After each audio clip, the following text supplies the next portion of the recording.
So hello everyone, कैसे हैं आप सभी। उम्मीद करते हैं आप सभी बहुत अच्छे होंगे। तो सबसे पहले स्वागत है आपका आकाश बैच में, जो कि क्लास 10 साइंस के लिए हमने शुरू किया है। आप सबको जैसे पता ही होगा कि ठीक है। सबसे पहले स्वागत है आपका, आप सभी का वेलकम है हमारे आकाश बैच में। आकाश बैच से जैसे आप सबको पता ही है कि क्लास 10th में जो बच्चे हैं और साइंस के लिए मैंने ये बैच बनाया है 2026-2027 के लिए। तो अगर आप सीबीएसई बोर्ड के बच्चे हैं तो ये जो लेक्चर्स हैं आपके लिए बहुत ही यूजफुल लेक्चर्स हैं। और जैसे मैंने पहले दिन भी कहा था, कृपया करके अपने नोट्स बनाते रहिएगा। अगर आपको मतलब वीडियो देखने में ऐसे दिक्कत होती है तो आप वीडियो देख लीजिए या उसको पॉज करके बनाइए या बाद में बनाइए। लेकिन बच्चों, हैंड रिटन नोट्स का मतलब कि उसका तोड़ कुछ नहीं है। हैंड रिटन नोट से अच्छा कुछ भी नहीं होता, तो हैंड रिटन नोट्स आपके होने ही होने चाहिए। चलिए आगे बढ़ते हैं। तो चैप्टर 3 आज हम करने वाले, जिसका नाम है मेटल एंड नॉन मेटल। और बहुत ही अच्छा चैप्टर है और पेपर में इससे क्वेश्चन भी बहुत सारे आते हैं, मेरे द्वारा तैयार किया गया है। चलिए तो बिना समय वेस्ट किए शुरू करते हैं। सबसे पहले इंट्रोडक्शन इसके बारे में, ठीक है। तो आप सबको पता होगा कि हमारे पास 118 एलिमेंट्स हैं जो दुनिया में पाए जाते हैं, जिसमें से 90 मेटल्स हैं, 22 नॉन मेटल्स हैं और कुछ मेटलॉइड्स हैं। मेटलॉइड्स क्या होते हैं हम पढ़ेंगे। जो मेटल और नॉन मेटल दोनों की कैटेगरी में हम उनको रख सकते हैं, या जिसके अंदर दोनों की प्रॉपर्टी होती है उसे मेटलॉइड बोलते हैं, ठीक है। मेटल के एग्जाम्पल कौन कौन से हैं? Sodium, potassium, calcium, magnesium, aluminium, ये सब मेटल के एग्जाम्पल हैं। ऐसी नॉन मेटल्स है। नॉन मेटल की एग्जांपल क्या है? Oxygen, nitrogen, hydrogen, sulphur, phosphorus. तो हम ये कह सकते हैं कि इस दुनिया में जितने भी एलिमेंट्स हैं उनको अगर हम देखें तो हम 3 पार्ट में बांट सकते हैं। पहला मेटल्स, दूसरा नॉन मेटल्स, ठीक है, और तीसरा मेटलॉइड्स, ठीक है। तो 3 टाइप के मतलब हम बांट सकते हैं एलिमेंट्स को, ठीक है। चलिए तो ये बेसिक सी बात है, इसमें कुछ खास बात नहीं, यहां से शुरू करते हैं। सबसे पहले कुछ इंपॉर्टेंट प्रॉपर्टीज कह लीजिए या कुछ इंपॉर्टेंट टर्म्स कह लीजिए। ये इतनी इंपॉर्टेंट टर्म्स है, मैं आप सबको क्या बताऊं, मतलब इनसे ना एग्जाम में क्वेश्चन आने की प्रोबेबिलिटी बहुत ज्यादा है। या इससे ये आपको मतलब आएंगे तो डेफिनेशन या फिर एमसीक्यू में आ सकती है, ठीक है। एमसीक्यू की फॉर्म में आ सकती है, बताऊंगा कैसे आएंगे। जैसे है पहली प्रॉपर्टी है डक्टिलिटी। डक्टिलिटी क्या है? It is a property of a metal, ध्यान रखिएगा, metal by virtue of which, इसका मतलब होता है जिसकी वजह से, जिसकी वजह से, जिसकी वजह से a metal can be drawn into wires. मतलब एक मेटल को जब मैं वायर्स की फॉर्म में ले आऊं, जिस प्रॉपर्टी की वजह से उसको तारों में खींचा जा सकता है, उसको बोलते हैं डक्टिलिटी। उसको क्या बोलते हैं हम? डक्टिलिटी। फिर उसके बाद आती है अगली प्रॉपर्टी मैलिएबिलिटी। मैलिएबिलिटी क्या होती है? जैसे आप, अच्छा एक मिनट पहले, ये जो वायर्स है ना, ये कहां देखने को मिलेंगे? आप सबने सुना होगा कॉपर वायर्स, है ना। तो जो कॉपर वायर्स है वो किसका एग्जांपल है? डक्टिलिटी का एग्जांपल है। फिर है मैलिएबिलिटी। तो मैलिएबिलिटी क्या है? It is a property of a metal, ये एक मेटल की प्रॉपर्टी है जिससे metal can be converted into sheets, जिससे मेटल की शीट बनाई जा सकती है। अब इसका एग्जांपल आपने घर में देखा होगा, आप सब अपने घर में देखते होंगे एल्यूमिनियम फॉइल, आपके घर पे यूज होती होगी रोटी लपेटने के लिए। तो वो जिस वजह से शीट में कन्वर्ट किया है उसी को बोलते हैं मैलिएबिलिटी। तो डक्टिलिटी मतलब जिससे किस में कन्वर्ट किया जा सके? वायर्स में। मैलिएबिलिटी मतलब जिससे किस में कन्वर्ट किया जा सके? शीट्स में। फिर है सोनोरस। ये वो प्रॉपर्टी होती है जिससे एक मेटल क्या प्रोड्यूस करता है? Tinkling sound. आपने देखा होगा जब आपकी गली में कोई ना चाट बेचने वाला आता है तो वो टन टन टन आवाज करता है, वो मार के उस पे। या आपके घर पे जब कोई गेट, मतलब जिन जगहों पे गेट बजाने का रिवाज है, आजकल तो बेल लग जाती है, बट कई कई लोग गेट बजाते हैं ऐसे खट खट खट खट, तो उसमें जो आवाज आती है वो सोनोरस होती है, उसे बोलते हैं टिंकलिंग साउंड, टन ऐसी आवाज जो आती है। फिर है लश्चरस। लश्चरस का मतलब क्या होता है? ये वो प्रॉपर्टी है किसी भी मेटल की जिससे जिसकी वजह से मेटल क्या होता है? सरफेस होता है। आप सबने देखा होगा कि जो गोल्ड है, सिल्वर है ना, ये सभी के अंदर ना आपने देखा होगा एक शाइनिंग होती है। तो ये शाइनिंग जिसकी वजह से होती है उस प्रॉपर्टी को बोलते हैं लस्टरस। तो ये 4 टर्म आपको पता होनी चाहिए। क्यों पता होनी चाहिए आपको आगे पता चलेगा, बट ये 4 टर्म आपको बिल्कुल क्लियर होनी चाहिए कि ये क्या है, इनकी वजह से क्या होता है। एग्जाम में ऐसे आ सकता है कि भाई वो प्रॉपर्टी का नाम लिखो जिससे वायर्स में कन्वर्ट किया जा सकता है, तो 1 2 3 4 ऐसे क्वेश्चन दे दिया। ये ऐसे ही कि जिससे शीट्स में कन्वर्ट किया जा सकता है, तो पहली ये प्रॉपर्टी, दूसरी प्रॉपर्टी, तो आपको पता होनी चाहिए। ठीक है, आगे बढ़ते हैं। अब है फिजिकल प्रॉपर्टीज ऑफ मेटल्स, मतलब मेटल्स की बाहर दिखने वाली प्रॉपर्टी कौन सी है। जैसे पहली बात कि मेटल जनरली सॉलिड होते हैं, एक्सेप्शंस पढ़ेंगे, आप शांत रहिए, आपके मन में एकदम आएगा। मेटल्स क्या होते हैं, सॉलिड। ठीक है, ये क्या होता है, they are ductile and malleable. आप कह रहे होंगे ना कि मैंने आपको पिछला क्यों पढ़ाया था। मैंने आपको इसलिए पढ़ाया था पिछला कि आपको पता हो पहले से कि डक्टिलिटी क्या होती है, मेलिएबिलिटी क्या होती है, सोनोरस क्या होता है, क्योंकि मैं यहाँ आपको डिफाइन करूंगा कि ये क्या है, सॉलिड है। दूसरा, they are ductile and they are malleable. अभी पता ही नहीं है तो क्या होगा, आप देखो सेम चीज, दे आर सोनोरस और they are lustrous.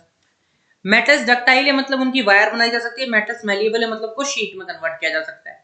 Metal sonorous है, इसका मतलब वो टिंकलिंग साउंड प्रोड्यूस करते हैं, लस्टरस में चमक होती है। They have high melting and boiling point, क्योंकि बच्चों मेटल्स जैसे ये बॉइलिंग पॉइंट और मेल्टिंग पॉइंट हाई होने का रीजन होता है कि जो इसके जो एटम्स के बीच में बॉन्ड है ना, ये जो बॉन्ड है, ये बॉन्ड काफी स्ट्रांग है, ये बॉन्ड काफी स्ट्रांग है। और जब आपका बॉन्ड स्ट्रांग होता है, तो मेल्टिंग और बॉइलिंग पॉइंट हाई होते हैं। ठीक है, उसके बाद they are good conductor of heat and electricity, मतलब इनसे हीट भी पास करोगे, वो भी ट्रांसफर होगी, इलेक्ट्रिसिटी भी पास होगी। They have high density. अच्छा, डेंसिटी क्या होती है पता होगा आप सभी को, मास अपॉन वॉल्यूम को बोलते हैं डेंसिटी। तो डेंसिटी हाई होने का मतलब कि इसका मास बहुत ज्यादा है, इस वजह से डेंसिटी जनरली हाई होती है। दे मेटल ऑक्साइड आर बेसिक। अच्छा, तो हमने बेसिक इन नेचर, ये आपने चैप्टर 2 जब मैंने आपको पढ़ाया था कि रिएक्शन की जो मेटल ऑक्सीजन, या हम इसमें भी पढ़ेंगे, मेटल के ऑक्साइड हमेशा बेसिक होते हैं, ध्यान रखिएगा नेचर में। ये हमने एसिड बेस में ही पढ़ा है, बेसिक होते हैं। और बेसिक की प्रॉपर्टी क्या होती है मैं एसिड बेस में बता के आ चुका हूं आपको, आप देख लीजिएगा। अगला मेटल ऑक्साइड और आयनिक, मतलब आयनिक का मतलब होता है आयंस की फॉर्मेशन, है ना, आयंस की फॉर्मेशन होती है। हम समझेंगे पूरा टॉपिक है इसमें समझने के लिए कि मेटल्स क्या करते हैं, आयंस बनाते हैं। तो क्या क्या फिजिकल प्रॉपर्टीज हुई मेटल की, एक तो सॉलिड होंगे रूम टेम्परेचर पे, डक्टाइल होंगे, मेलिएबल होंगे, दे आर सोनोरस और लस्टरस होंगे, high melting point, high boiling point, good conductor of heat electricity, high density, basic in nature, और metal oxide are ionic in nature. तो ये 5-6 basic property है जो आपको पता होनी चाहिए। अब physical properties of non metals,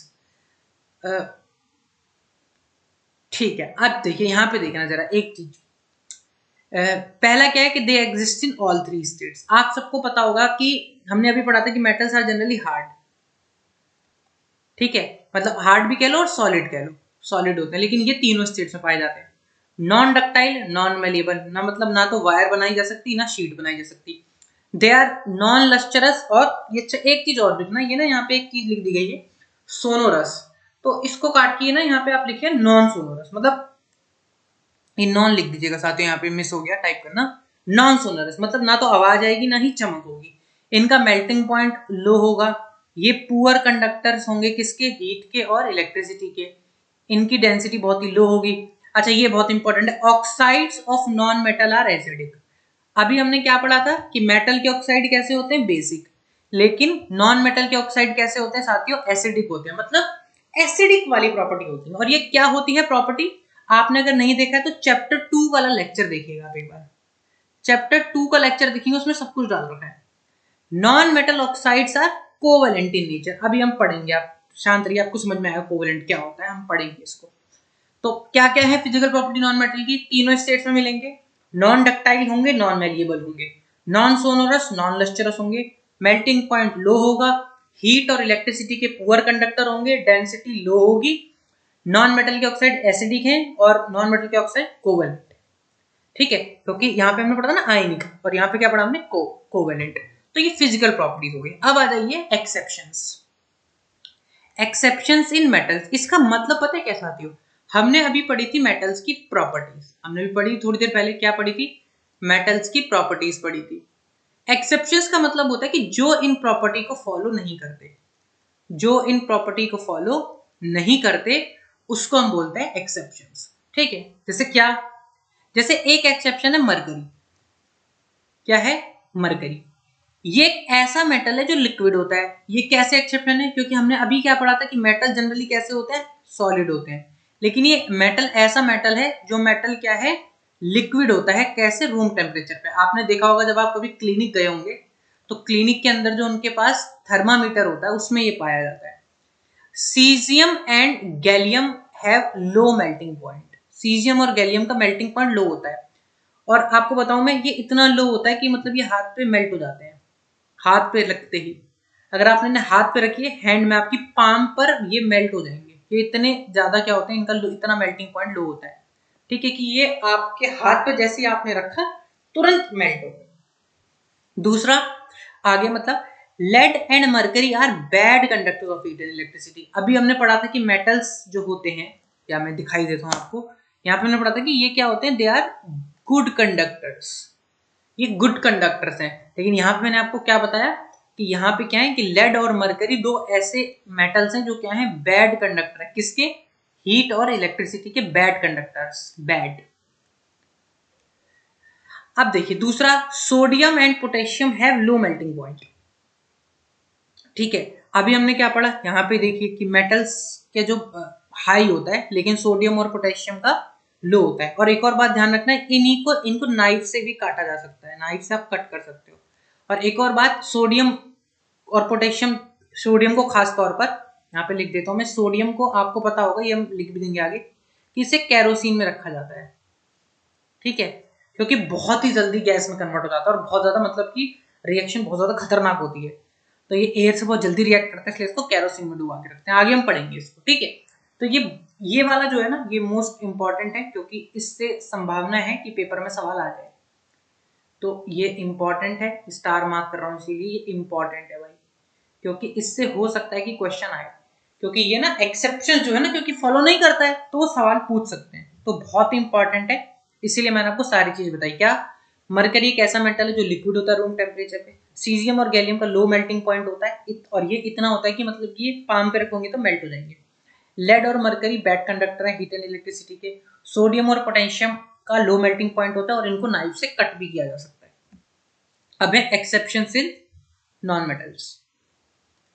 exception in non metals, अब वो एक सेम बात, जो प्रॉपर्टी को फॉलो ना करे, जो प्रॉपर्टी को फॉलो ना करे, जो प्रॉपर्टी को फॉलो ना करे उसको बोलते हैं एक्सेप्शंस। तो क्या क्या है? जैसे आयोडीन और ग्रेफाइट। ठीक है, ये ऐसे नॉन मेटल्स हैं जो क्या है? जो लस्चरस होते हैं। अब हमने क्या पढ़ा कि नॉन मेटल्स तो क्या थे? नॉन लस्चरस थे। नॉन मेटल्स तो नॉन लस्चरस थे ना, लेकिन ये क्या है? आयोडीन और ग्रेफाइट नॉन मेटल्स हैं जो लस्चरस होते हैं। डायमंड एक नॉन मेटल है। डायमंड एक नॉन मेटल है जो क्या है? हार्डेस्ट सब्सटेंस है वर्ल्ड का। और हमने अभी क्या पढ़ा था कि नॉन मेटल जनरली हार्ड नहीं होते, नॉन मेटल्स हार्ड नहीं होते, लेकिन डायमंड है जो हार्डेस्ट है। फिर उसके बाद ग्रेफाइट हमने पढ़ा कि ग्रेफाइट एक नॉन मेटल है जो क्या है? गुड कंडक्टर है इलेक्ट्रिसिटी का। लेकिन हमने अभी पढ़ा था कि नॉन मेटल्स कैसे होते हैं? नॉन मेटल्स होते हैं पुअर। ठीक है, नॉन मेटल कैसे होते हैं? पुअर होते हैं। तो ये बात ध्यान रखनी है। क्या क्या ध्यान रखनी है? कि आयोडीन और ग्रेफाइट क्या है? नॉन मेटल से लस्चरस होते हैं। डायमंड और ऐसा नॉन मेटल है जो क्या है? हार्डेस्ट सब्सटेंस है दुनिया का। और ग्रेफाइट एक ऐसा नॉन मेटल है जो क्या है? Good conductor of heat and electricity. तो ये जो एक्सेप्शंस मेटल्स में क्या है, ये मैंने आपको समझा दिए। एक्सेप्शंस नॉन मेटल में क्या है, मैंने आपको ये समझा दिया। और मैं आपको कह रहा हूं कि सवाल यहां से आने की संभावना खूब ज्यादा है। आगे पढ़ेंगे। अब हम थोड़ा सा किस पे आ रहे हैं? केमिकल प्रॉपर्टीज पे आ रहे हैं। ठीक है, हम किस पे आ रहे हैं? केमिकल प्रॉपर्टीज पे आ रहे हैं। और थोड़ा सा यहाँ से इंपॉर्टेंट पार्ट शुरू हो रहा है, क्यों? तो थोड़ा सा आपको क्या करना है, इस पे थोड़ा सा ध्यान ज्यादा देना है। ठीक है, ये इंपॉर्टेंट है। और ये जो पिछला वाला मैंने पढ़ाया, ये भी काफी इंपॉर्टेंट पार्ट है। ठीक है, ये भी काफी इंपॉर्टेंट है।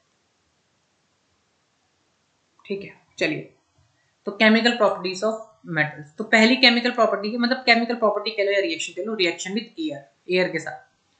Most metals react with oxygen, metals react with oxygen to form metallic oxide। मतलब अगर मेटल ऑक्सीजन के साथ रिएक्ट करेगा तो वो क्या बनाएगा? Metal oxide. क्या बनाएगा? Metal oxide. ठीक है, metallic oxide are basic in nature, मैंने अभी पढ़ा है आपको कि ये कैसे होते हैं, बेसिक होते हैं।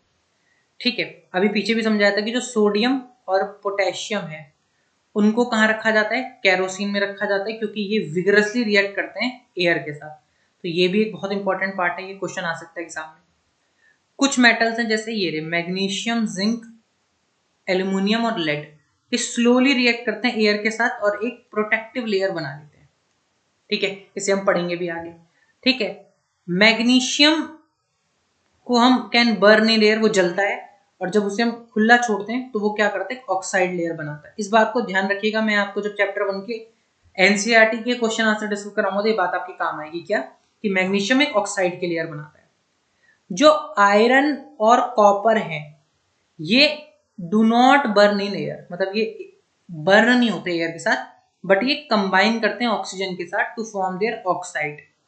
ठीक है, और अच्छा एक और चीज, जो आयरन की फिलिंग्स होती है, मतलब छोटे छोटे बूरा होता है, बुरादा होता है, जब वो स्प्रिंकल किया जाता है फ्लेम ऑफ बर्नर पे तो जलता है, आपने देखा होगा चिंगारियां सी निकलती है। ठीक है, silver, platinum, gold show no reaction with air, इसी वजह से ये कॉस्टली होता है, क्योंकि जो एयर से रिएक्ट नहीं करेगा ना वो आपको कुछ नुकसान ही नहीं पहुंचाएगा, और वो जनरली खराब भी नहीं होगा, कोरोजन भी नहीं होगा। इसीलिए सिल्वर, प्लेटिनम, गोल्ड इतना महंगा है, क्योंकि वो रिएक्ट ही नहीं करता। तो यहाँ पे मैंने 4-5 बातें क्या क्या डिस्कस करी आपके साथ। पहला, मेटल ऑक्सीजन के साथ रिएक्ट करता है मेटेलिक ऑक्साइड बनाने के लिए। मेटेलिक ऑक्साइड बेसिक होते हैं। सोडियम और पोटेशियम को कैरोसिन में डुबो के रखा जाता है, जिससे विगरसली रिएक्ट करते हैं एयर के साथ। जो मैग्नीशियम, एल्यूमिनियम, जिंक और लेड है वो स्लोली एयर के साथ रिएक्ट करते हैं एक प्रोटेक्टिव लेयर बनाने के लिए। मैग्नीशियम बर्न होता है एयर में, और अगर उसे खुला छोड़ेंगे तो वो ऑक्साइड के साथ कंबाइन करता है। आयरन और कॉपर एयर में मतलब कि एयर में बर्न नहीं होते, बट ऑक्सीजन से कंबाइन करके अपनी ऑक्साइड की लेयर बनाते हैं। और आयरन फिल्म जो होता है बर्न कब होता है, वो आपको स्प्रिंकल करते हो। और तीसरा आखिरी वाला, सिल्वर, प्लेटिनम और गोल्ड कोई भी रिएक्शन नहीं दिखाते। ठीक है, आगे चलिए, रिएक्शन विथ वाटर। तो अभी हमने क्या पढ़ा, एयर के साथ रिएक्शन। अब हम क्या पढ़ेंगे, वाटर के साथ रिएक्शन।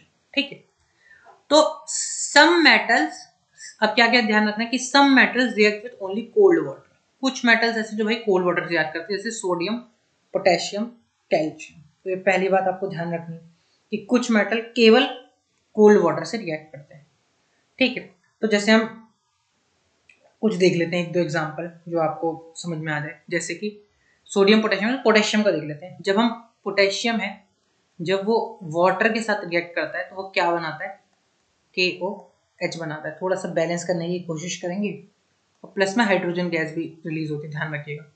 तो बैलेंस करने की कोशिश करते हैं, H2H यहाँ पे ज़्यादा हो गया तो 2 2 और 2, तो बैलेंस हो गया। ठीक है, ऐसे ही हम कैल्शियम का एग्जाम्पल भी देख लेते हैं कि Ca प्लस में H2, तो वो बनाएगा CaOH ट्वाइस प्लस में H2। अब जैसे कि यहाँ पे आप देख पा रहे होंगे 2 और 2 4, तो 2 यहाँ लगाना पड़ेगा, मेरे ख्याल से बैलेंस हो गई है। तो ये दो रिएक्शंस आपको ध्यान रखनी है कि किस किस की।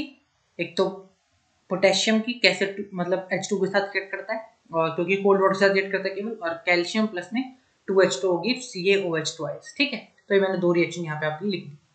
कुछ metal react with only hot water, कुछ मेटल्स रिएक्ट करते हैं, कुछ some metals react with only hot water. उसका एग्जांपल कौन सा है, मैग्नीशियम। एक बार इसके रिएक्शन भी देख लेते हैं कि अच्छा सब में बनेगा तो हाइड्रोक्साइड ही, Mg प्लस में H2 gives MgOH twice plus में H2, बैलेंस कर लो, 2 2 बैलेंस हो गया। ठीक है, तो आप यहाँ देख रहे होंगे वाटर में सब में क्या बन रहा है, हाइड्रोक्साइड बन रहा है। ठीक है, हाइड्रोक्साइड की फॉर्मेशन प्लस में H2, यही ध्यान रखना है आपको। ठीक है, और ये मैं साथ में रिएक्शन भी इसलिए लिखते जा रहा हूँ बच्चों, ताकि आपको थोड़ा सा इल्म रहे कि कैसे चीजें काम कर रही हैं। ठीक है, तो मैंने कैल्शियम की लिख दी, मैग्नीशियम की लिख दी। अब अगले कौन से मेटल्स हैं, some metals reacts only with steam, मतलब कुछ मेटल्स ऐसे हैं जो केवल स्टीम के साथ रिएक्ट करते हैं, जैसे आयरन और एल्यूमिनियम। आयरन और एल्यूमिनियम, तो इनकी रिएक्शन भी देख लेते हैं एक बार कि Al प्लस में H2 क्या बनाता है, ये बनाता है Al2O3 प्लस में H2। अब बैलेंस करते हैं, यहाँ 2 लगाना पड़ेगा, O3 है, यहाँ 3 लगाना पड़ेगा, और यहाँ बैलेंस करेंगे तो 3 दूनी 6, तो 3 लगाना पड़ेगा। तो ये क्या हो गया, एल्यूमिनियम की रिएक्शन। अब आयरन की रिएक्शन देख लीजिए, Fe प्लस में H2O, पहले ना सिंपल लिखा करो फिर बैलेंस किया करो।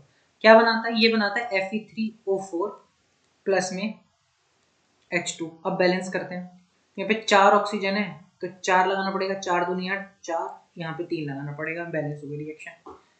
तो ये दो बातें, मतलब ये दो रिएक्शन भी मैंने यहाँ पे लिख दी है। मैं आप सबको दोबारा बता रहा हूँ, जब भी मेटल रिएक्ट करेगा वाटर के साथ तो वो क्या बनाएगा, मेटल प्लस वाटर क्या बनाएगा, मेटल हाइड्रोक्साइड।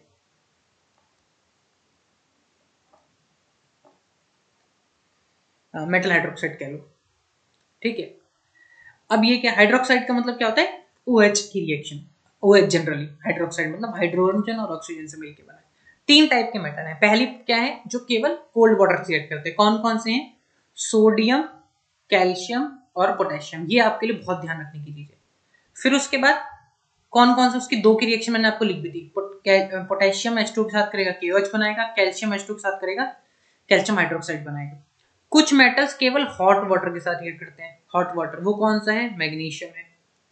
कुछ मेटल्स जैसे इसका magnesium Mg plus H2O gives magnesium hydroxide. कुछ metal react with only steam, steam मतलब भाप, जिसको नहीं पता भाप होती है, ठीक है। उसके एग्जांपल कौन से, आयरन और एल्युमिनियम, ठीक है। कौन से, आयरन और एल्युमिनियम। उसकी रिएक्शन क्या है मैंने नीचे लिख दी, ठीक है। तो एल्युमिनियम H2 के साथ Al2O3 और Fe प्लस H2O Fe3। आपको ना ये याद रखने की जरूरत है, अगर आपने 2 प्रोडक्ट याद रख लिए तो आप अपने आप बाकी बैलेंस कर लोगे रिएक्शन, ठीक है। तो ये है रिएक्शन विद वाटर। अब रिएक्शन विद डाइल्यूट एसिड्स, ठीक है। अच्छा एक मिनट, अरे यार मैंने आपको यहाँ रिएक्शन नहीं बताया, एक आध दो रिएक्शन देख लेते हैं। जैसे आपने देखी होगी एक रिएक्शन तो बहुत पॉपुलर है, जैसे मैग्नीशियम जब ऑक्सीजन के साथ रिएक्ट करता है तो क्या बनाता है, MgO। तो इसे बैलेंस कैसे करेंगे, 2 और 2। एक तो ये रिएक्शन हो गई। एक हम रिएक्शन सोडियम की देख लेते हैं, ये यहाँ मैं मेंशन करना भूल गया है। Na प्लस में O2 गिव्स Na2O। बैलेंस कर लेते हैं, 2 और 2 है तो यहाँ 2 लगाना पड़ेगा, 2 2 बैलेंस नहीं, एक मिनट, क्या ये पहले से बैलेंस है शायद यार, नहीं। Na प्लस O2 Na2, नहीं नहीं यहाँ 2 लगाना ही पड़ेगा, 2 Na प्लस में O2 गिव्स Na2O। तो रुको रुको, तो यहाँ 2 लगाना पड़ेगा ना, तो 2 2 नहीं, यहाँ 4 Na लगाना पड़ेगा हमें बैलेंस करने के लिए इसको। 2O 2O 2 2 जा 4, हाँ ठीक है। 4 Na प्लस में O2 गिव्स 2 Na मतलब Na2O, ठीक है। तो ये रिएक्शन, ठीक है। चलिए, तो ये हमने वाटर के साथ। अब है रिएक्शन विद डाइल्यूट एसिड्स, ठीक है। अच्छा डाइल्यूट क्या होता है, मैंने आपको पिछली क्लास में बताया था कि जब हम एसिड में वाटर ऐड कर दें, जब हम एसिड में वाटर ऐड कर दें, ठीक है, तो उसको मतलब क्या बोलते हैं, डाइल्यूट बोलते हैं। मतलब एक तरह से डाइल्यूट का मतलब होता है कि किसी भी चीज की कंसंट्रेशन को कम करना, किसी भी चीज की कंसंट्रेशन को कम करना, ठीक है, उसको क्या बोलते हैं, मतलब कि डाइल्यूट। अब देखते हैं कि जब भी मेटल डाइल्यूट एसिड के साथ रिएक्ट करेगा तो क्या बनाएगा, सॉल्ट प्लस में H2 गैस। क्या बनाएगा, सॉल्ट प्लस में H2 गैस। ध्यान रखिएगा, यहाँ लिख भी लेते हैं, क्या बनेगा, सॉल्ट प्लस में H2 गैस। अब कुछ एग्जांपल्स देख लेते हैं रिएक्शंस के, जैसे कि एक मेटल ले लेते हैं मैग्नीशियम। अब एक डाइल्यूट एसिड क्या हो गया, HCl ले लिया हमने मान लो, तो ये क्या बनाएगा, सॉल्ट तो क्या बनेगा MgCl2 प्लस में H2, या ऐसे कह लो कि H2 निकलेगा तो बचा जो। अब इसे बैलेंस कर लेते हैं, यहाँ 2 लगा देंगे, हो गया बैलेंस, ठीक है। अब ऐसे एक और एग्जांपल ले लेते हैं एल्युमिनियम का। एल्युमिनियम जब रिएक्ट करेगा HCl के साथ तो क्या बनेगा, आप सबको बाकी हुई तो आप हाइड्रोजन हटाओ, और एल्युमिनियम की वैलेंसी क्योंकि 3 होती तो ये बनेगा AlCl3। तो इसे बैलेंस करते हैं एक बार, क्योंकि Cl3 है तो, और हमें H2 भी निकालना है, तो एक काम करते हैं, Al तो बैलेंस है, अगर हम एक काम कर सकते तब ये बैलेंस होगा, जैसे यहाँ 2 लगा दें और यहाँ पे 6 लगा लें, तो 6 हाइड्रोजन यहाँ 3 लगा दें, हो गया बैलेंस। तो मेटल जब भी डाइल्यूट एसिड के साथ रिएक्ट करेगा तो क्या बनाएगा, सॉल्ट प्लस में H2 गैस। क्या बनाएगा? सॉल्ट प्लस में H2 गैस। तो ये बात हमें ध्यान रखनी है, ठीक है। और एक बात ये भी ध्यान रखनी है कि जो ये कुछ बात है क्या, कि कॉपर, मरकरी और silver do not react with dilute acids, कि ये सब डाइल्यूट एसिड्स के साथ रिएक्ट नहीं करते, ठीक है। Copper, mercury and silver do not react with dilute acids, ठीक है। ध्यान रखनी है आपको बात, कॉपर, मरकरी और silver do not react with dilute acid. अब आ जाइए, अब एक चीज और है, अभी हमने क्या पढ़ा कि जो मेटल जो है यहाँ पे पढ़ा हमने कि मेटल डाइल्यूट एसिड के साथ रिएक्ट करेंगे तो सॉल्ट प्लस में H2 गैस बनाएंगे, अभी हम पढ़ के हैं, या हाइड्रोजन गैस बनाएंगे। लेकिन एक चीज ध्यान रखिएगा, when metals react with nitric acid, hydrogen gas formed, इसे या तो ऐसे कहते हैं कि हाइड्रोजन गैस फॉर्म नहीं होती, फॉर्म नहीं होती। क्यों नहीं होती फॉर्म? क्योंकि जैसे कि H2 फॉर्म होती है वो डायरेक्टली उसको कन्वर्ट कर दिया जाता है H2O में, ठीक है। नाइट्रिक एसिड के केस में मेटल जब रिएक्ट करते हैं नाइट्रिक एसिड के साथ, जो H2 गैस होती है उसको किस में कन्वर्ट किया जाता है? ऑक्सीडाइज कर दिया जाता है जल्दी से वाटर में। ये बात आप ध्यान रखिएगा, ये एग्जाम में आने वाली बात है, इसीलिए मैं इसको स्टार भी मार्क कर रहा हूं। अब एक एक्सेप्शन है Mg और MnR एक्सेप्शन, एक रिएक्शन भी देख लेते हैं इसकी, कि Mg प्लस में HNO3 gives MgNO3 twice plus में H2। एक बार बैलेंसिंग देख लेते हैं, MgH नहीं बैलेंस करना पड़ेगा, 2 N2 2 3 अच्छे बैलेंस, ठीक है। तो ये रिएक्शन आपको ध्यान रखनी है कि Mg जब HNO3 के साथ रिएक्ट करता है तो H2 बनता है, लेकिन बाकी कोई भी रिएक्ट करेगा HNO3 के साथ तो क्या बनेगा? H2O, क्योंकि मैंने अभी बताया जो हाइड्रोजन गैस होती है उसको ऑक्सीडाइज कर दिया जाता है H2O में, ठीक है। तो ये बात आपको ध्यान रखनी है। चलिए, reactions with other metal compounds, तो यहाँ पे तो सिंपल सी बात है कि जो मोर रिएक्टिव होगा, इसमें क्या होता है कि जो मोर रिएक्टिव होगा वो क्या करेगा? डिस्प्लेस कर देता है लेस रिएक्टिव मेटल को फ्रॉम देयर कंपाउंड। जैसे यहाँ पे देखिए, ये मेटल A था, ये salt solution of metal B था, तो मेटल A क्या करेगा? इसको यहाँ से हटा देगा। तो यहाँ पे क्या हुआ देखिए, सॉल्ट सॉल्यूशन मेटल A का बन गया और मेटल B अलग निकाल दिया उसने। तो यही होता है, हाई वाला लो को डिस्प्लेस कर देगा, ठीक है। ये बात आपको ध्यान रखनी है, ठीक है। चलिए, और इसी वजह से क्या होता है, हमारी अगला जो टॉपिक है हमारा रिएक्टिविटी सीरीज, वो इसी पे बेस्ड है, ठीक है, कि कौन किसको डिस्प्लेस कर सकता है। लेकिन उससे पहले एक टॉपिक है एम्फोटेरिक ऑक्साइड। देखिए, कुछ मेटल ऑक्साइड्स ऐसे हैं जो एसिड के साथ भी और बेस के साथ भी, बोथ के साथ रिएक्ट करते हैं, उनको क्या बोलते हैं हम? Amphoteric oxides. क्या बोलते हैं? Amphoteric oxides. जो भी मेटल ऑक्साइड एसिड और बेस दोनों के साथ रिएक्ट करते हैं उन्हें क्या बोलते हैं? एम्फोटेरिक ऑक्साइड्स, ठीक है। ध्यान रखना, इसके एग्जांपल भी ध्यान रखना है, ये एग्जाम में आएगा, ये एग्जाम में आएगा ही आएगा, ध्यान रखिएगा आप, ये एग्जाम ओरिएंटेड कंटेंट है ये वाला, एम्फोटेरिक ऑक्साइड एग्जाम में आता है ये क्वेश्चन। और इसके एग्जांपल क्या है? दो एग्जांपल ध्यान रखिए, तो ZNO और एक Al2O3। मोस्ट इंपॉर्टेंट कंटेंट है ये, जो ये मैं आपको पढ़ा रहा हूँ एम्फोटेरिक ऑक्साइड्स। अब एक चीज और है, एक्वा रेजिया। ये क्या होता है? देखिए, आप सबने सुना होगा कि जो गोल्ड और प्लेटिनम है ना, वो रिएक्ट नहीं करते ऐसे किसी के साथ भी, हमने भी पढ़ा था गोल्ड और प्लेटिनम कोई रिएक्शन नहीं शो करते हैं। लेकिन ये एक स्पेशल मिक्सचर होता है जिसमें ये डिसॉल्व हो जाते हैं। एक स्पेशल मिक्सचर है, वो क्या है कि इसी को बोलते हैं, इसी मिक्सचर को बोलते हैं एक्वा रेजिया। क्या? It is a mixture of concentrated HCl and concentrated HNO in a ratio of 3:1। 3:1 के रेशियो में, जैसे क्या है कि मान लीजिए HCl है और यहाँ पे HNO3 है, तो अगर हम 3:1 में इसको मिक्स कर दें, 3:1 में से मिक्स कर दें, तो जो हमारे पास बनता है मिक्सचर, यानी इसको मिला के हम क्या बोलते हैं? Aqua regia. क्या बोलते हैं इसको? एक्वा रेजिया बोलते हैं, ठीक है। इसको क्या बोलते हैं? एक्वा रेजिया, कि भाई HCl और HNO3 3:1 के रेशियो में मिला, और उसमें क्या होता है, आप सब भरोसा नहीं करेंगे, उसमें गोल्ड और प्लेटिनम भी डिसॉल्व हो जाते हैं। तो इसीलिए ये भी क्या है, ये भी एग्जाम ओरिएंटेड कंटेंट है। जहां पे एग्जाम लिखा उसे तो एकदम इतना इंपॉर्टेंस पे ध्यान देना है कि एक्वा रेजिया वो मिक्सचर है जिसमें HCl और HNO3 को 3:1 के रेशियो में डिसॉल्व, हम मतलब 3:1 में मिलाएंगे तो वो गोल्ड और प्लेटिनम को भी डिसॉल्व कर लेता है, तो उसको क्या बोलते हैं, एक्वा रेजियम। एम्फोटेरिक ऑक्साइड मैंने आपको बताया कि ऐसे ऑक्साइड जो रिएक्ट करते हैं एसिड और बेस दोनों के साथ, ठीक है, तो उन्हें बोलते हैं एम्फोटेरिक ऑक्साइड। तो एग्जांपल क्या है, जैसे ZnOAlT, एक्वा रेजियम। अब आगे रिएक्टिविटी सीरीज।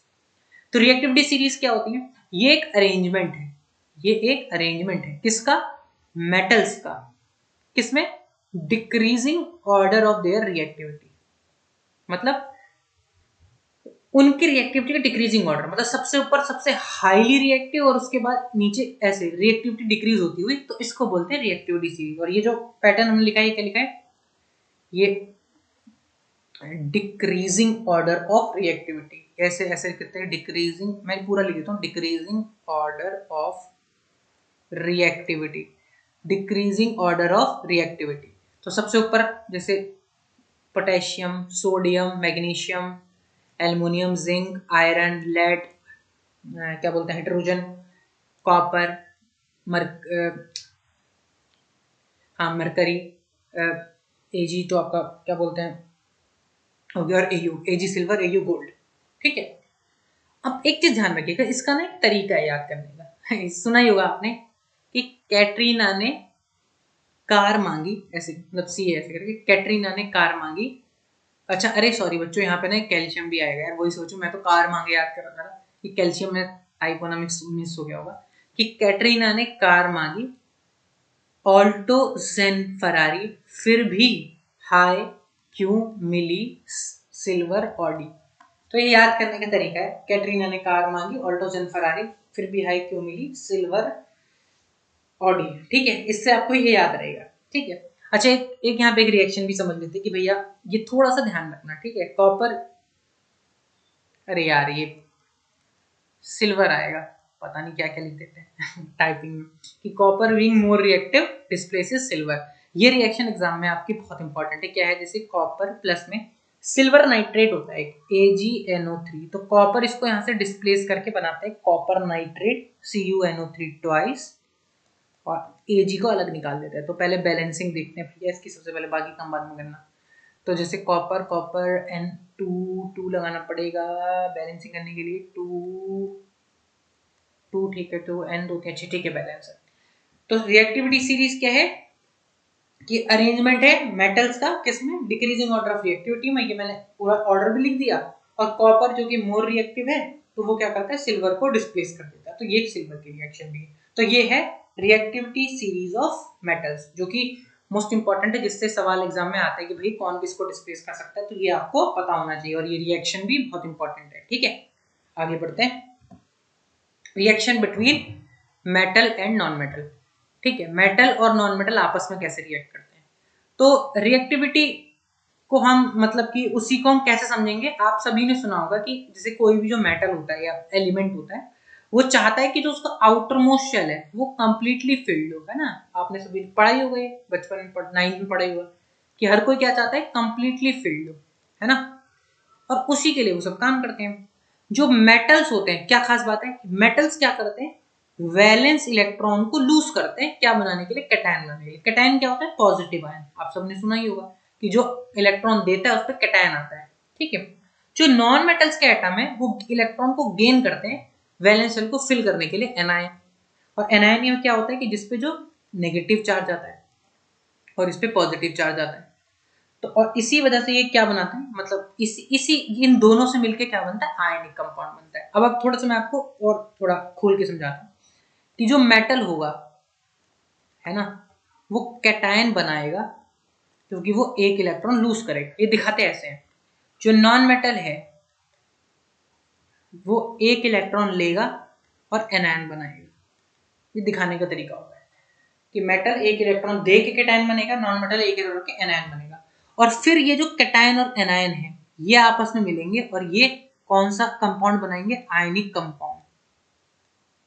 और दूसरी बात, इनके बीच में जो बॉन्ड होगा वो बॉन्ड कौन सा होगा, वो बॉन्ड होगा आयनिक बॉन्ड, आयनिक बॉन्ड। वो कौन सा बॉन्ड होगा, वो आयनिक बॉन्ड होगा।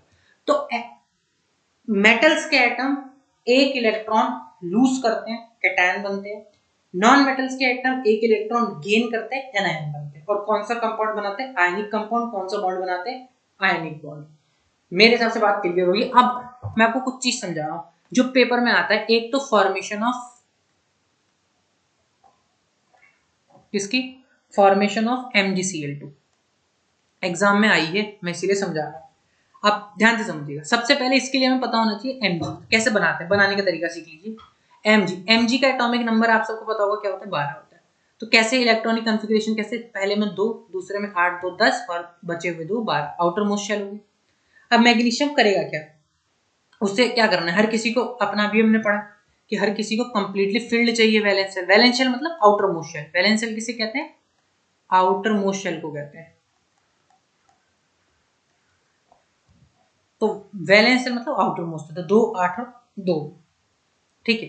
तो मैग्नीशियम क्या करेगा? बेसिकली मैग्नीशियम क्या करेगा? मैग्नीशियम Mg क्या करेगा? Mg क्या करेगा? 2 इलेक्ट्रॉन दे देगा, है ना, और क्या बन जाएगा? Mg2+। ठीक है। अब आ जाइए क्लोरीन पर। यहीं पर आ लेंगे क्लोरीन। अब क्लोरीन का एटॉमिक नंबर होता है 17, अगर आपको पता है तो। कन्फिग्रेशन बनेगी 2 8 7। अब इसको एक चाहिए, तो क्लोरीन क्या करेगा? एक इलेक्ट्रॉन लेके क्या बनाएगा? Cl माइनस बनाएगा। सीधी सी बात है। Mg 12 है, 2 एक्स्ट्रा 2 देके Mg2+, Cl माइनस 2 लेगा। अब बनेगा कैसे कंपाउंड? कंपाउंड की फॉर्मेशन देखिए। अब Mg के पास बाहर वाले शेल में 2 इलेक्ट्रॉन, क्लोरीन को कितने चाहिए, है ना? क्लोरीन को कितने चाहिए? क्लोरीन के बाहर वाले सेल में है 7, तो इसे 1 2 4 6 और 1 7, इसे 1 चाहिए। एक और क्लोरीन है। अब आप बोलोगे आप तो 2 2 क्यों ला रहे हो? अरे तो गलत बात है भाई, क्योंकि 2 है इलेक्ट्रॉन इसलिए 2 लाए। तो ये जो एक इलेक्ट्रॉन है ये वाला, ये जाएगा इसके पास, और ये जो इलेक्ट्रॉन है ये जाएगा इसके पास। तो ये मिलके क्या, यहां से क्या बनेगा? यहां से बनेगा ये कंपाउंड बनेगा Mg2+, क्योंकि 2 इलेक्ट्रॉन दे दिए, और Cl क्योंकि एक इलेक्ट्रॉन लेके आप दिखा भी सकते हैं ऐसे, एक ये और ये जो एक इलेक्ट्रॉन Mg का ऐसे आ गया, और ये कितने हैं? 2 हैं, तो MgCl2 ऐसे बनता है। ये पेपर में बहुत ज्यादा संभावना है कि ये पेपर में आएगा बनाने को, इसीलिए कृपया करके हाथ जोड़ के गुजारिश कर रहा हूँ कि कृपया करके इसका ध्यान रखें, क्योंकि एग्जाम में आएगा ही आएगा। तो ये ध्यान रखना, आपको बनाना आना चाहिए। ठीक है। कैसे बनाना है? पहले एटॉमिक नंबर, उसकी कॉन्फ़िगरेशन लिखी, वो इलेक्ट्रॉन देके क्या बनाएगा वो लिखा, Cl उसकी कॉन्फ़िगरेशन लिखी, वो इलेक्ट्रॉन लेके क्या बनाएगा, फिर ये बना ली। ऐसे मैं आपको NaCl भी बना के दिखा देता हूं एक बार, तो आपकी थोड़ी और प्रैक्टिस हो जाएगी। फॉर्मेशन ऑफ NaCl कैसे बनेगी? फॉर्मेशन ऑफ NaCl देखिए, Na है, Na का एटॉमिक नंबर है 11। ठीक है, तो वो क्या उसकी कॉन्फ़िगरेशन कैसी है? 2 8 1। वो क्या करेगा? Na एक इलेक्ट्रॉन देके बन जाएगा Na+। ठीक है।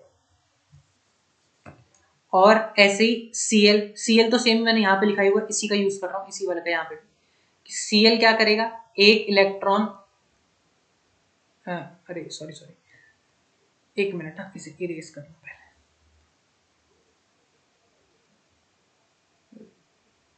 पेन।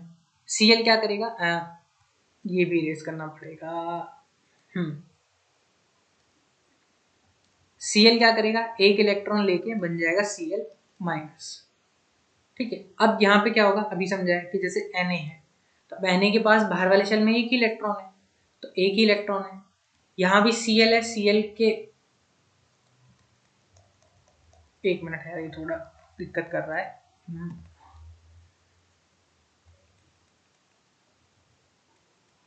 ये एक है, तो अब यहाँ पे इसको एक चाहिए, तो ये सोडियम इसको दे देगा एक, ये वाला, और ये रिएक्शन क्या बनेगी?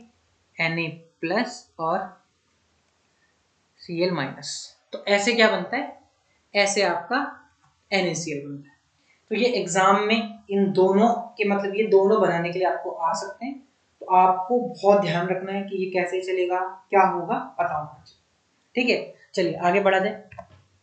अब हमने क्या पढ़ा? यहाँ पे हमने पढ़ा था ना कि ये फॉर्मेशन, अब इसके आयनिक कंपाउंड की क्या क्या प्रॉपर्टी होती है। पहली बात, दे आर सॉलिड, मतलब बहुत स्ट्रांग होते हैं क्योंकि बॉन्ड बहुत स्ट्रांग होता है।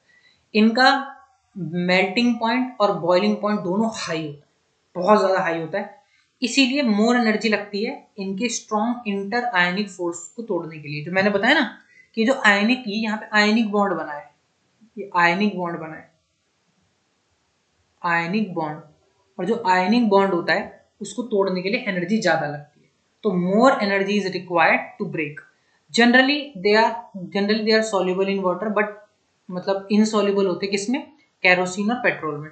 तो कैरोसिन और पेट्रोल में नहीं घुलते, लेकिन मतलब वाटर में घुल जाते। They conduct electricity in aqueous solution, मतलब पानी वाले सॉल्यूशन में करते हैं और मोल्टन स्टेट में करते हैं। ठीक है, अब एक बात ध्यान रखना, मैं कभी कभी नहीं क्वेश्चन आते कि आयनिक जो कंपाउंड होते हैं, जो आयनिक कंपाउंड होते हैं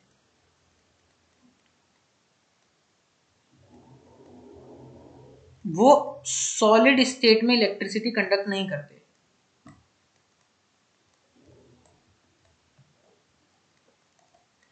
इलेक्ट्रिसिटी कंडक्ट नहीं करते। सवाल आता है क्यों नहीं करते। एक बात बताओ, जैसे मान लीजिए मैं एग्जांपल समझाता हूँ, ये आयनिक बॉन्ड बना हुआ है, तो आयनिक जब बॉन्ड बना इतना स्ट्रॉन्ग बॉन्ड, तो इनके बीच में ना गैप, मतलब आप ये समझो कि बॉन्ड इतना स्ट्रॉन्ग है कि फ्री आयंस है ही नहीं,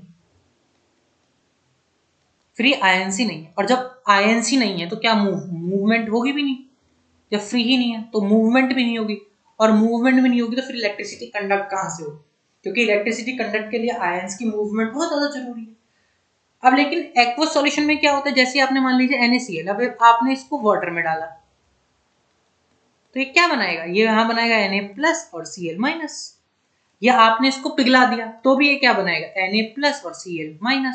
तो इसीलिए कि जो आयनिक कंपाउंड होते हैं वो मॉल्टन स्टेट में इलेक्ट्रिसिटी कंडक्ट करते हैं, जबकि सॉलिड स्टेट में इलेक्ट्रिसिटी कंडक्ट नहीं करते। ठीक है, और तो क्यों करते हैं, क्योंकि फ्री आयंस, मैंने भी बताया, क्योंकि किसकी फॉर्मेशन हो जाती है, फ्री आयंस की फॉर्मेशन हो जाती है। ठीक है, तो समझ में आया होगा क्या क्या प्रॉपर्टीज हैं। सॉलिड है, मेल्टिंग पॉइंट बॉइलिंग पॉइंट बहुत हाई है, ज्यादा एनर्जी लगती है स्ट्रॉन्ग इंटरमॉलिक्यूलर फोर्स को ब्रेक करने के लिए, वाटर में सॉल्युबल होते हैं, कैरोसिन पेट्रोल में इनसॉल्युबल होते हैं, और एक्वस सॉल्यूशन में इलेक्ट्रिसिटी कंडक्ट करते हैं। आगे बढ़ते हैं, अकरेंस ऑफ मेटल्स, यहां से भी क्वेश्चन आते हैं पर कुछ टर्म पहले जरूरी है। सबसे पहले मिनरल्स, ये क्या होता है, तो ये होते हैं वो मेटल्स जो अर्थ क्रस्ट है, मतलब धरती पर मौजूद हैं, और जिनको क्या बोले जाते हैं, मिनरल्स। जो अर्थ क्रस्ट में पाए जाए उन्हें बोलते हैं मिनरल्स। ओर्स क्या होते हैं, ओर्स भी एक तरह के मिनरल्स ही हैं, बट जिनका जो निकालना हमारे लिए इकोनॉमिकली ऑब्टेन, और जो हमारे लिए क्या हो थोड़ा सा प्रॉफिटेबल हो, उनको हम बोलते हैं ओर। जिनका निकालना एक तो इकोनॉमिक है, ऑब्टेन उनको इकोनॉमिक तरीके से किया जा सकता है, और जिनको निकाला जाना प्रॉफिटेबल है, जैसे कि बहुत सारे हैं, जैसे गोल्ड से हम पढ़े। ठीक है, सारे मिनरल्स और नहीं होते, वही होते हैं जिनका निकालना इजी होगा और जो हमारे लिए प्रॉफिटेबल होंगे। ठीक है, उसको और बोलते हैं। ठीक है, मेटल जो होते हैं वो जो बॉटम होता है रिएक्टिविटी सीरीज को, आप बोलोगे बॉटम कहां से पता चलेगा, ये रहा, यहीं पे पढ़ा है अभी, ये जो है खास तौर पे ये दोनों, ये जो दो है ना यहाँ पे Ag और Co, इनकी बात कर रहा है वो। हाँ, ये जो बॉटम होते हैं जैसे प्लेटिनम है, सिल्वर है, कॉपर है, ये फ्री स्टेट पे पाए जाते हैं। फ्री स्टेट मतलब इनको आपको कुछ नहीं करना होता, क्या बोलते हैं, आप इनको हीट मतलब रिड्यूसिंग एजेंट यूज कीजिए, या मतलब कि रिड्यूस कीजिए, आपको अपने आप मिल जाएंगे। जो मॉडरेट रिएक्टिविटी है, जो बीच में पाए जाते हैं, वो generally oxide layer, sulphide layer, carbonate की फॉर्म में पाए जाते हैं। जो हाईली रिएक्टिव है, ठीक है, वो पाए जाते हैं कंबाइंड स्टेट्स में, हम पढ़ेंगे। ये इतना इंपॉर्टेंट है ना गैंग, इससे क्वेश्चन आएगा एग्जाम में, आ सकता है क्या होता है। जो इम्प्योरिटीज है ना किसी धरती के अंदर, जैसे कि सॉइल, सैंड, उन सबको मिला के क्या बोलते हैं, गैंग बोलते हैं। जो ओर्स होती हैं, जो कि मिक्स फॉर्म में पाई जाती है इम्प्योरिटीज के साथ, उन इम्प्योरिटीज को गैंग बोला जाता है। ठीक है, तो यहाँ से एक तो गैंग ध्यान रखिएगा और एक और ध्यान रखिएगा, ये एग्जाम में आ सकते हैं, मतलब इनके चांस बहुत ज्यादा एग्जाम में आने के। मेटलर्जी, मेटलर्जी एक साइंस है कि मेटल को उसकी ओर से कैसा निकाला। देखिए ओर में क्या होता है ना, ओर में वो किसी के साथ रिएक्टिव फॉर्म में पाया जाता है, या कंबाइंड स्टेट में पाया जाता है। उस कंबाइंड स्टेट से उसको प्योर बनाने का काम मेटलर्जी में हम करते हैं। प्योर भी नहीं कह सकते, उसको हम एक्सट्रैक्ट करने का काम मेटल को मेटलर्जी में किया जाता है। तो इसमें तीन है, एक तो एनरिचमेंट ऑफ ओर, कि भैया आपने ओर को निकाला, फिर उसके बाद उस ओर से मेटल को निकाला, और फिर मेटल के लिए और उस सारी इंप्योरिटी हटा के उसकी रिफाइनिंग की। 3 स्टेप्स है मेटलर्जी में।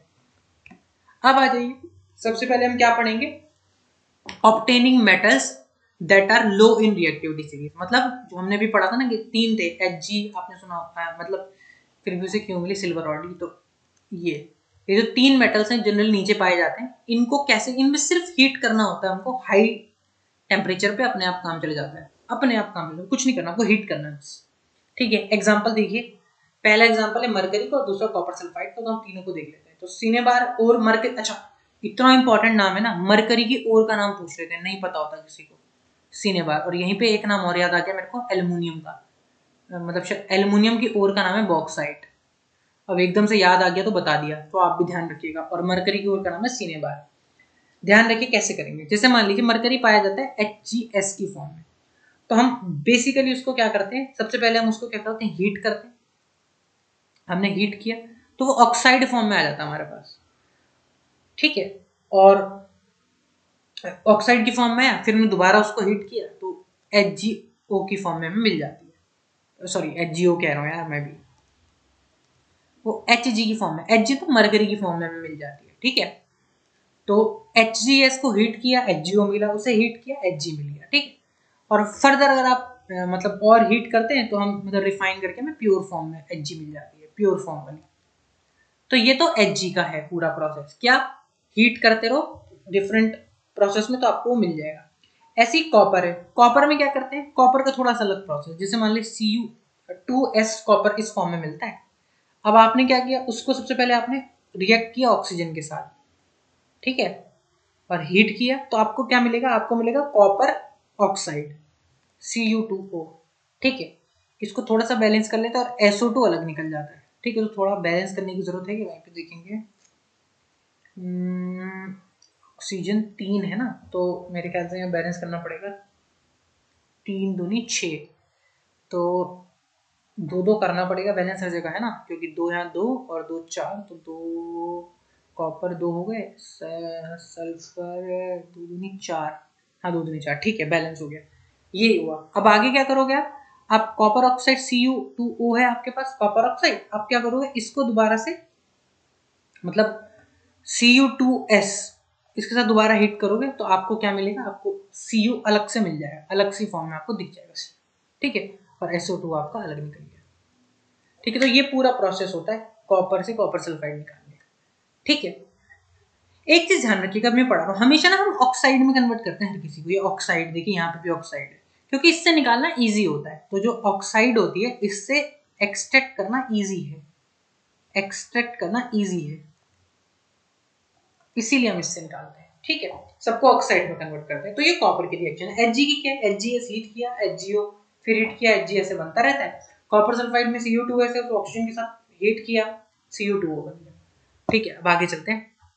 अब हम करेंगे जो कहाँ पे हैं, जो मिडल में पाए जाते हैं।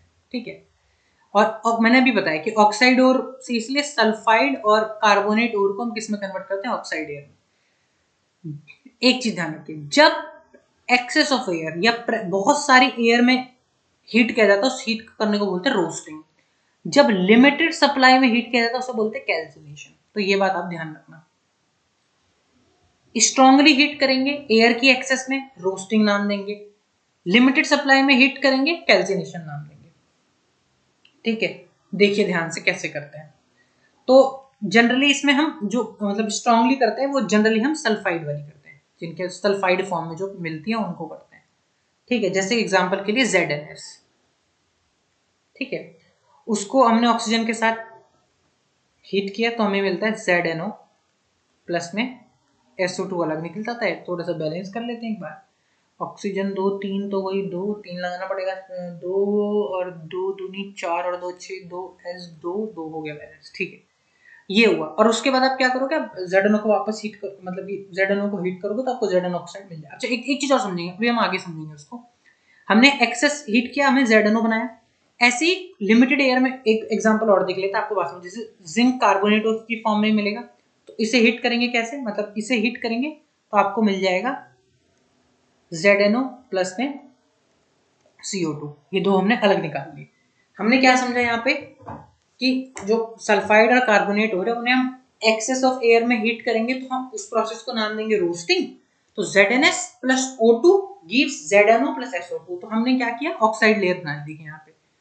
ठीक है, यहाँ पे जनरली हम कार्बोनेट, ये जो एक बात और ध्यान रखिए जो मैं यहाँ लिख रहा हूँ कि जो रोस्टिंग होगी सल्फाइड वाले में होगी, कैल्सिनेशन होगा जनरली कार्बोनेट वाले में होगा। दोनों में क्या किया हमने, ऑक्सीजन की, यहाँ पे भी देखिए ZnO, इसे अच्छा बैलेंस करने की जरूरत तो नहीं है, हाँ ठीक है, हमने ZnO ऊपर भी बनाया, ZnO नीचे भी बनाया।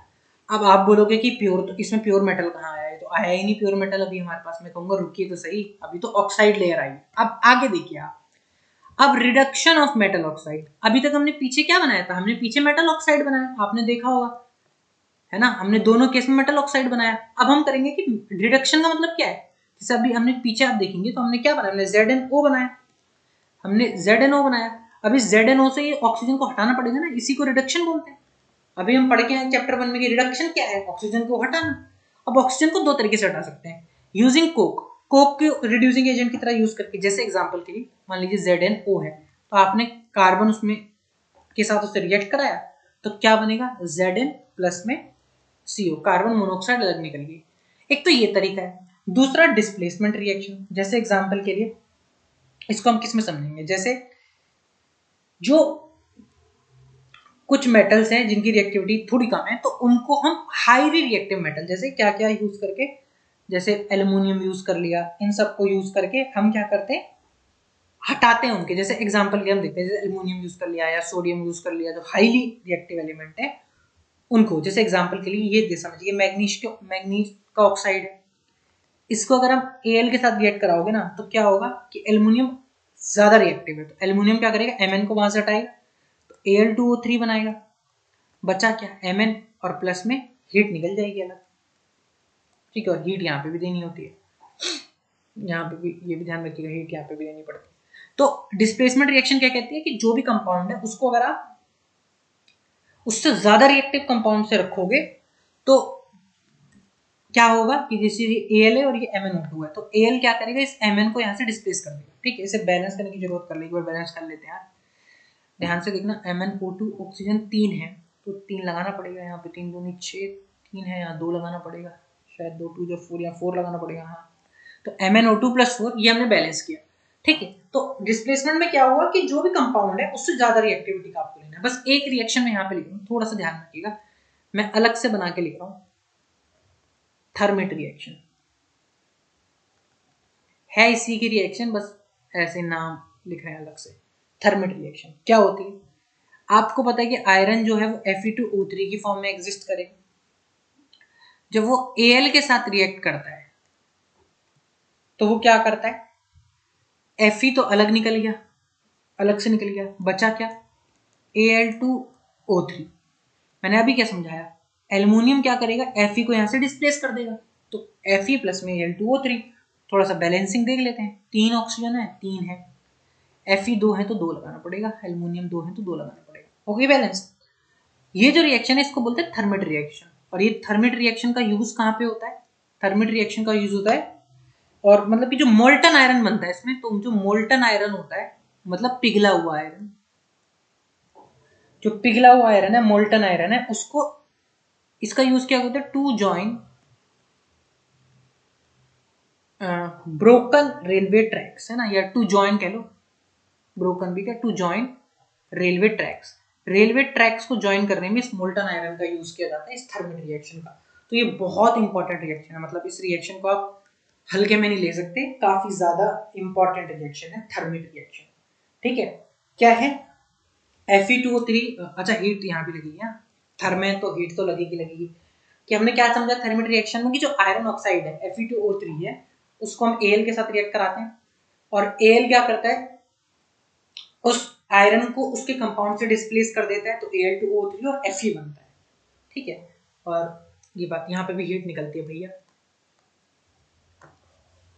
ठीक है, और इसी थर्मिट रिएक्शन का नाम क्या होता है, मतलब इसी को थर्मिट रिएक्शन बोलते हैं, और ये जॉइन रेलवे ट्रैक्स को ज्वाइन करने के काम आती है।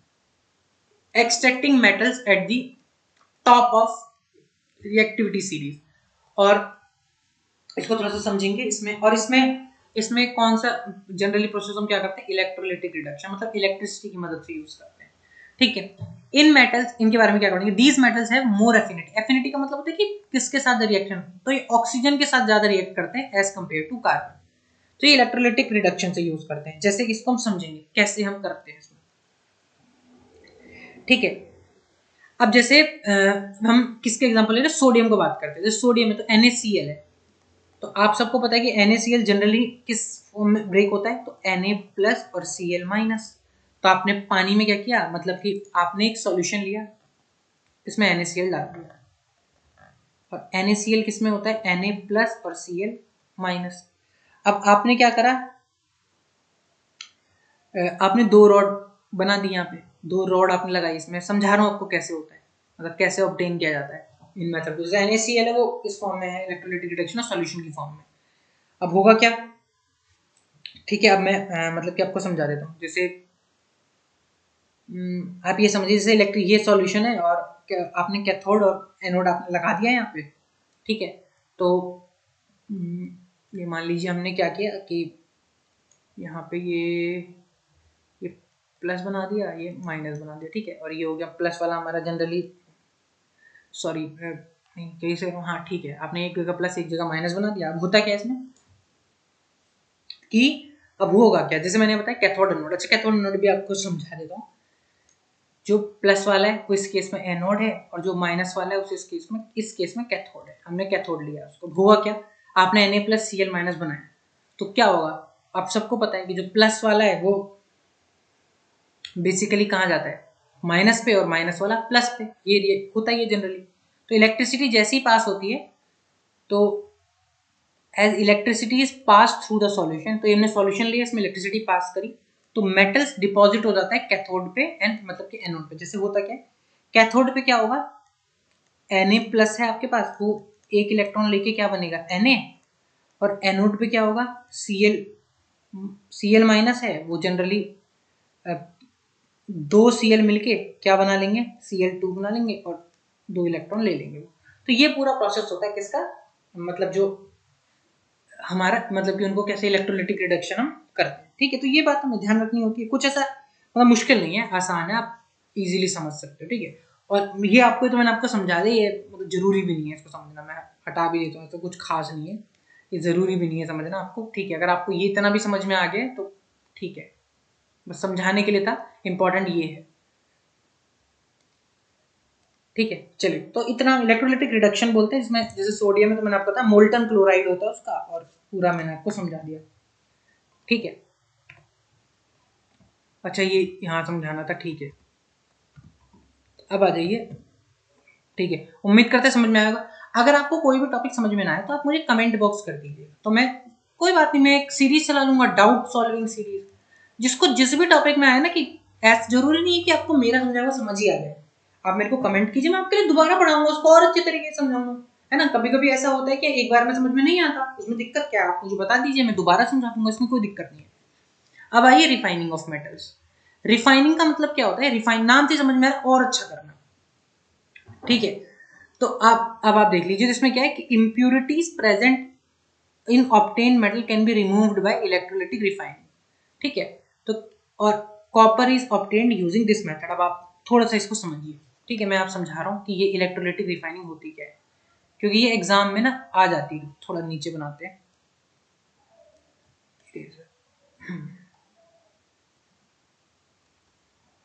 सॉरी, ठीक है, पेन, ठीक है, यहाँ से देखिए, तो मैंने क्या लिया है, मैंने ये एक स्लैब ले लिया। ठीक है, एक स्लैब ले लिया मैंने, और इसके अंदर मैंने क्या किया, ठीक है, हमने क्या मिला दिया इसमें, ये इस सॉल्यूशन बनाए। ठीक है, ये हमने सॉल्यूशन लिया। ठीक है, और ये किसका सॉल्यूशन है, ये कॉपर सल्फेट का सॉल्यूशन है, CuSO4 का सॉल्यूशन, CuSO4 का सॉल्यूशन, कॉपर सल्फेट सॉल्यूशन। ठीक है, और इसमें साथ में sulphuric, little amount sulphuric acid भी मिला है। ठीक है, sulphuric acid, little amount sulphuric acid. H2SO4 बहुत ही लेट, बहुत ही कम अमाउंट में मिला है, ठीक है। और हमने क्या किया, अब हम क्या करेंगे आगे देखिएगा, बहुत इंपॉर्टेंट चीज। अब हमने 2 रॉड लिए, ठीक है, एक कैथोड ली है, ये कि माइनस की रॉड हो गई, और एक ये प्लस की रॉड है, ठीक है। तो ये हमने कनेक्ट कर दिया इसको यहाँ से, अरे ये प्लस और ये माइनस, ठीक है, ये पूरा सॉल्यूशन में कनेक्ट किया, ठीक है। ये माइनस वाला कैथोड हो गया और ये प्लस वाला एनोड हो गया, ठीक है। अब नीचे कॉपर सल्फेट सॉल्यूशन मिला है। और एक और चीज ध्यान रखिएगा, ठीक है, ये एक और चीज ध्यान रखनी है इसमें जो बहुत इंपॉर्टेंट है, कि जो एनोड है, एनोड पे हमने क्या लिया है, हमने यहाँ पे इम्प्योर कॉपर लिया है, इम्प्योर, और यहाँ पे हमने क्या लिया है, प्योर कॉपर लिया है, प्योर कॉपर। अब आप एक चीज समझना, मैंने अभी समझाया कि किसका सॉल्यूशन है। अब होता क्या है, जैसे आपने इलेक्ट्रिसिटी, अब आपने इलेक्ट्रिसिटी ऑन करी, जैसे ऑन करी क्या होगा, ये कॉपर सल्फेट सॉल्यूशन है, किसमें ब्रेक होगा, Cu2 प्लस SO4 2 माइनस, ऐसी Cu2 प्लस। अब होगा क्या, पूरी चीज समझना, अब चालू क्या करना, हमने क्या एनोड पे इम्प्योर कॉपर है, होगा क्या कि ये Cu2 प्लस है, ये प्लस वाला माइनस पे जाएगा तो यहाँ डिपॉजिट हो रहा है, ये वाला Cu भी यहाँ डिपॉजिट हो रहा है, सेम जगह जा रहा है, वहां डिपॉजिट हो रहा है। अब एक बात सोचिए, जब ये सारा Cu2 प्लस यहाँ से डिपॉजिट होता जाएगा इस पर, है ना, यहाँ भी जैसे Cu2 प्लस है, ये भी इसमें डिपॉजिट हो गया, तो इस सॉल्यूशन में कम होगा वो Cu2 प्लस, तो वो कहाँ से आएगा, यहाँ से आएगा। तो इम्प्योर से यहाँ से नीचे आता रहेगा Cu2 प्लस, और यहाँ से इस पे जाता रहेगा Cu2 प्लस, तो बैलेंस रहेगा। अब होगा क्या, क्योंकि ये इम्प्योर है तो इससे कॉपर तो नीचे आएगा, लेकिन उस कॉपर के साथ कुछ एक्स्ट्रा चीजें भी आएंगी, वो यहाँ इकट्ठी हो जाती है, ठीक है, यहाँ इकट्ठी हो जाती है, इसको बोलते हैं एनोड मड। नाम से समझ में आ रहा है, एनोड का मड, मतलब एनोड में जो गलती चीजें बाकी है, ठीक है। ये पूरा प्रोसेस है इलेक्ट्रोलिटिक रिफाइनिंग।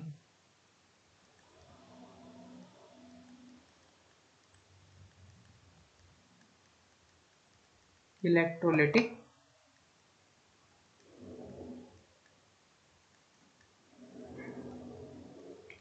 इलेक्ट्रोलिटिक रिफाइनिंग, ठीक है।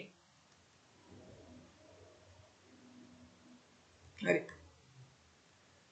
रिफाइनिंग, अरे यार एक मिनट, स्पेलिंग ठीक कर दूं, गलती नहीं होनी चाहिए बिल्कुल भी, स्पेलिंग मिस्टेक अच्छी बात नहीं है, आप भी जो है कोशिश किया कीजिए स्पेलिंग ना के बराबर मिस्टेक हो, क्योंकि ये आदत पड़ जाती है आपको लिखने की।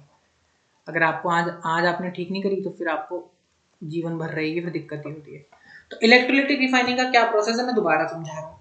हमने पानी में क्या लिया है, हमने Cu2 प्लस का सॉल्यूशन लिया है, CuSO4 का सॉल्यूशन लिया है, ठीक है। माइनस वाला कैथोड है, कैथोड पे हमने प्योर कॉपर लिया है, प्लस वाला एनोड है, एनोड पे हमने इम्प्योर कॉपर लिया है। जैसे ही इलेक्ट्रिसिटी ऑन हुई, मैंने क्या बताया कि जो CuSO4 है वो किस में ब्रेक होगा, Cu2 प्लस में, ठीक है। और ये Cu2 प्लस कहाँ जाएगा, प्लस वाला माइनस पे जाएगा, तो ये प्योर वाले पे जाता रहेगा। हमने अभी समझाया कि ये प्योर वाले पे जाता रहेगा। अभी जब प्योर वाले पे जा रहा है तो सॉल्यूशन के अंदर तो कम हो जाएंगे ना Cu2 प्लस, तो वो इम्प्योर यहाँ से आ रहे हैं, नीचे यहाँ से आता जाएगा।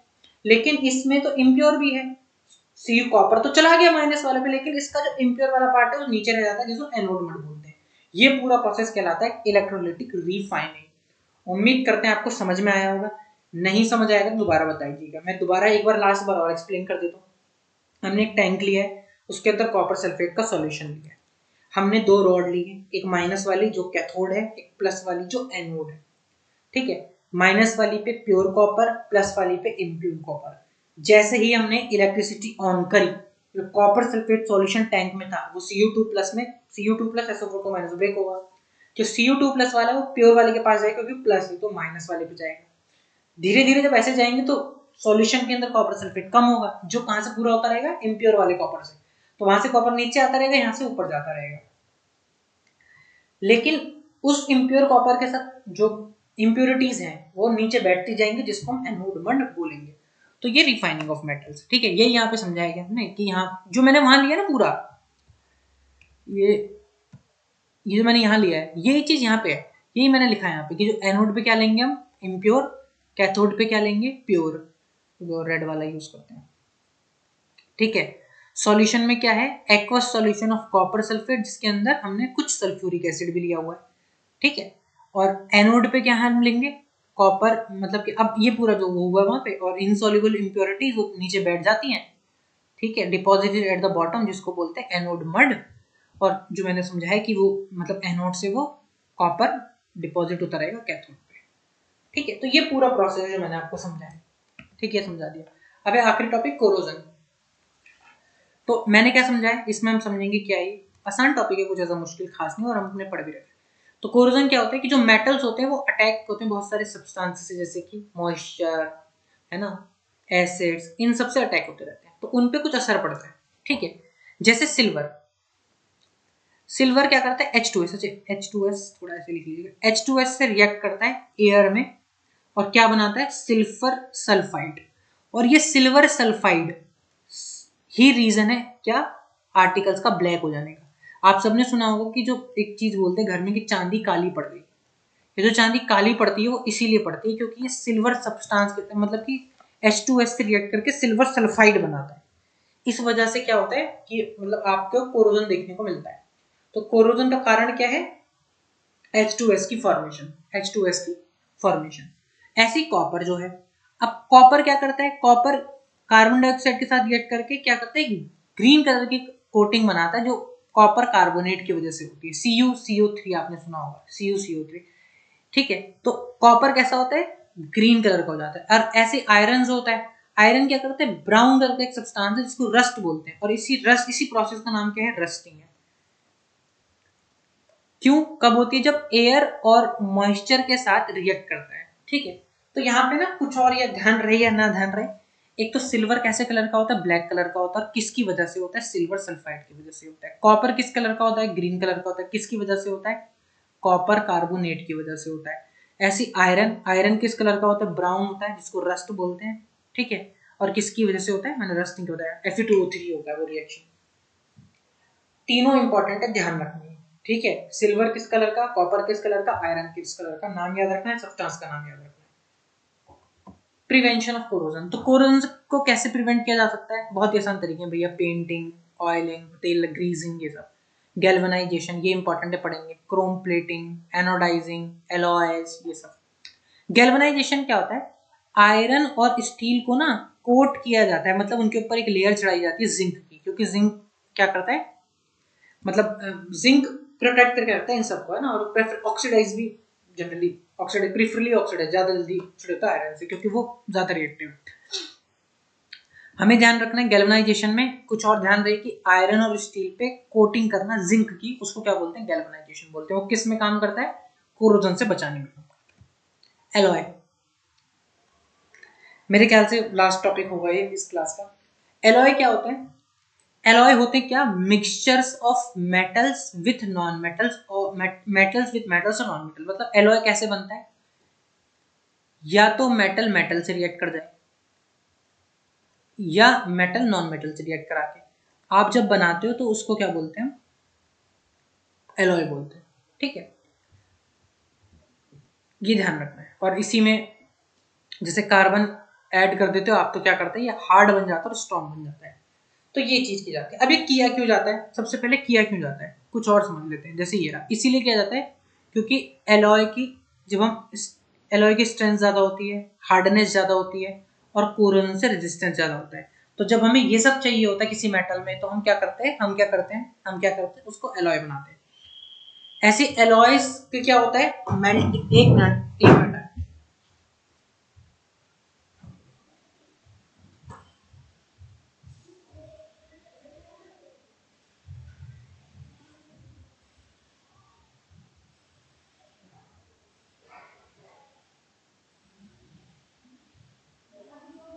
2 मिनट नीचे आ रहा हूं।